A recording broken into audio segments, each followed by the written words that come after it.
Hello दोस्तों, कैसे हैं आप सभी। उम्मीद करती हूँ आप सभी भी बहुत अच्छे होंगे। फ्रेंड्स, गर्भावस्था के 7वें और 8वें महीने से आपको कौन कौन से ऐसी सावधानियां हैं जो रखनी चाहिए, कौन सी ऐसी गलती है जो नहीं करनी चाहिए। बहुत बार बच्चे के विकास को लेकर काफ़ी ज़्यादा महिलाओं को चिंता होती है, वज़न कम तो नहीं है। तो ये सारी चीज़ें मैं आज के वीडियो में आपको बताने वाली हूँ।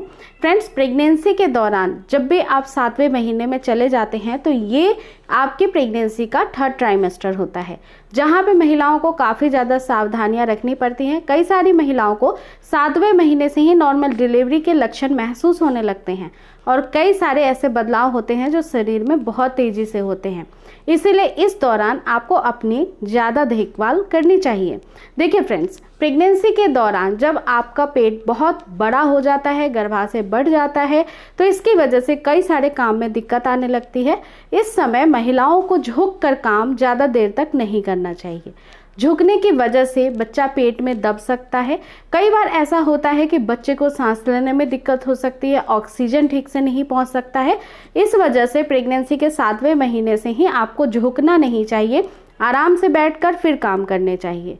दूसरी बात कि कई बार सोने की गलतियों की वजह से भी बच्चे को ऑक्सीजन और खून का सप्लाई जो होता है वो ठीक से नहीं मिल पाता है।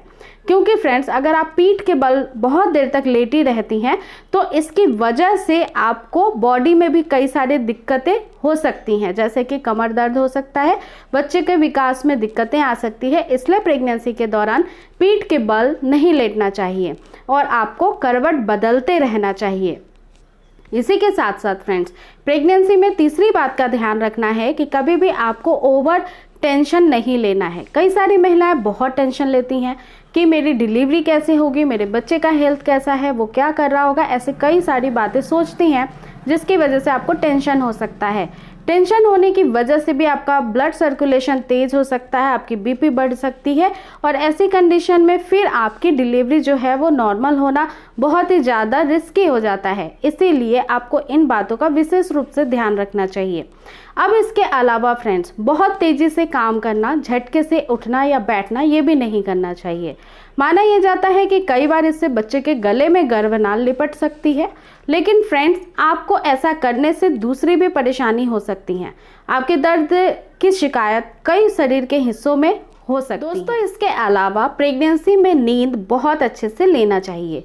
आपको रात में बहुत लंबे समय तक नहीं जगना चाहिए, क्योंकि फ्रेंड्स, इससे आपका शारीरिक जितनी भी विकार होती हैं वो पैदा हो सकती हैं। शरीर के कई हिस्सों में दर्द चालू हो सकता है और ना सोने की वजह से आपको हमेशा चिड़चिड़ाहट या झुंझलापन हो सकती है।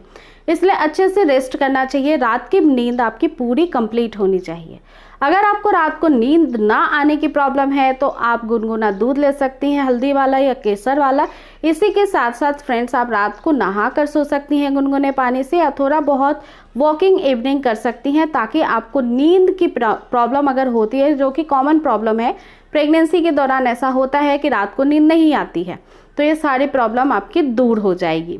इसी के अलावा फ्रेंड्स, कई सारी महिलाओं को ये भी प्रॉब्लम होती है फ्रेंड्स कि वो काम करती हैं या फिर कुछ भी कर रही हैं घर के कामों में, उनको बहुत ज़्यादा दिक्कत आने लगती है। उनको सूजन की प्रॉब्लम हाथ पाँव में बहुत ज़्यादा होते हैं। ये इस वजह से होता है फ्रेंड्स कि अगर आप बहुत लंबे वक्त तक खड़े होकर काम करते हैं या पैर लटकाकर बैठे होते हैं तो इस दौरान आपको सूजन ज़्यादा पैर में और हाथ में आने की प्रॉब्लम हो सकती है, क्योंकि ब्लड का सर्कुलेशन ठीक से नहीं होता है। इसीलिए प्रेगनेंसी के अंदर या तो डॉक्टर की सलाह पे आपको एक्सरसाइज करना चाहिए या हर रोज सुबह या शाम आपको टहलना चाहिए। इसके अलावा फ्रेंड्स, अब जान लेते हैं कि प्रेगनेंसी में बच्चे का विकास इस महीने तक कितना हो जाता है। बच्चे का विकास लगभग 1 केजी से 1.5 किलो के वजन में बदल जाता है, यानी इस समय बच्चा बहुत तेजी से अपना वेट गेन कर लेता है। इस समय बच्चा आपको सुन सकता है, काफ़ी अच्छे से सुन सकता है, और आप जो भी उसे बात करना चाहेंगी या फिर आप स्पर्श देना चाहेंगी हाथ फेरकर, उसे वो महसूस भी कर सकता है। इसके अलावा फ्रेंड्स, जो बच्चा है इस समय अंदर ही अंदर बहुत ही अच्छे से खेल सकता है, पैर से, हाथों से। आपको कई बार किक का एहसास भी हो सकता है और 7वें महीने में ये सबसे ज़्यादा होता है, क्योंकि फ्रेंड्स, इस समय बच्चे को स्पेस भी अच्छे से मिलती है और बच्चे को मजबूती भी बहुत अच्छे से शरीर में आ जाती है।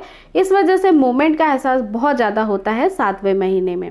इसके अलावा दोस्तों, दूध पिलाने के लिए जो स्तनों के नस होते हैं वो बहुत ज़्यादा विजिबल हो जाते हैं। कई सारी महिलाओं को स्तनों से रिसाव होता है और ये सब इस वजह से होता है कि अब आपकी डिलीवरी का टाइम नज़दीक आता जा रहा है, इसलिए आपकी ब्रेस्ट भी इसके लिए जो है रेडी होने लगती है दूध पिलाने के लिए। बाद में आपको कई बार फॉल्स कॉन्ट्रैक्शंस, पेन्स आ सकते हैं जो कि ऐसा लगेगा कि डिलीवरी का संकेत है, बट वो डिलीवरी का नहीं होता है, वो फॉल्स होता है।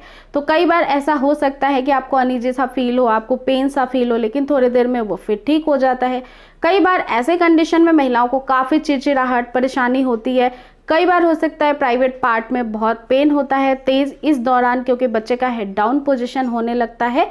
और ये सारी चीज़ें आपको ध्यान में रखनी चाहिए और अच्छे से हेल्थ मेंटेन करना चाहिए। खाना पीना अच्छा खाना है, पानी अच्छे से पीना है और टेंशन नहीं लेना है।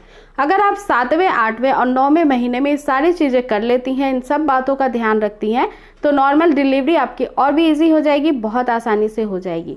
दोस्तों, उम्मीद करती हूँ ये वीडियो आपके लिए बहुत लाभप्रद सिद्ध होगी। आप अगर कुछ भी क्वेरी करना चाहते हैं तो आप फेसबुक पेज या इंस्टाग्राम पे मुझे फॉलो कर सकते हैं, आप मुझे कमेंट भेज सकते हैं। अगर वीडियो पसंद आई है तो इसे शेयर भी करिएगा और चैनल पर पहली बार आए हैं तो मेक श्योर सब्सक्राइब भी कर लीजिएगा। मैं मिलती हूँ नेक्स्ट वीडियो में एक नए टॉपिक के साथ। आप अपना पूरा ध्यान रखें। टेक केयर दोस्तों, थैंक्स फॉर वॉचिंग।